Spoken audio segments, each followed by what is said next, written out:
ప్రత్యేక హోదా ఈ అంశం మీద ఒక పెద్ద ఆట మళ్ళీ ఆరంభమైంది.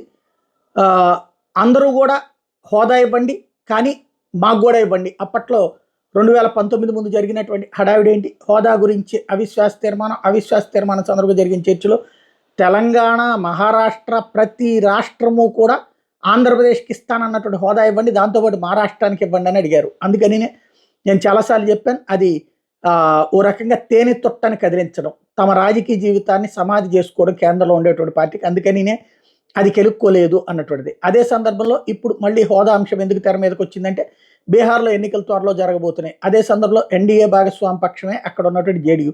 ఇవాళ కీలకమైనటువంటి రెండవ అతిపెద్ద భాగస్వామి పక్షం అది. ఎందుకంటే ఫస్ట్ భాగస్వామి పక్షం తెలుగుదేశం, రెండవది జేడీయూ. కాబట్టి అక్కడ జేడీయూ నిర్కాటంలో పెట్టేందుకోసం అని చెప్పేసి ఆర్జేడీ కావచ్చు, ఎల్జేపీ కావచ్చు, ఇద్దరు కూడా హోదా అడిగారు. దాంతో అటు జేడీయూ కూడా హోదా లేదా హోదా బేస్డ్ ప్యాకేజీ ఇవ్వమని అడిగింది. మరొక వైపున ఆంధ్రప్రదేశ్లో వైఎస్ఆర్ కాంగ్రెస్ పార్టీ అదే డిమాండ్ని తెర మీదకి తీసుకొచ్చింది. ఎందుకంటే ఇక్కడ ఫస్ట్ ప్రధాన మిత్రపక్షమైనటువంటిది ఇప్పుడు ఎన్డీఏలో తెలుగుదేశం ఉంది. కాబట్టి దాన్ని నిర్కాటంలో పెట్టేందుకోసం, అందులో సెంటర్లో బలం లేనటువంటి సందర్భంలో మనం అడిగి సాధించుకోవచ్చు అంటూ ఆ పాయింట్ని రైజ్ చేసింది వైఎస్ఆర్ కాంగ్రెస్ పార్టీ.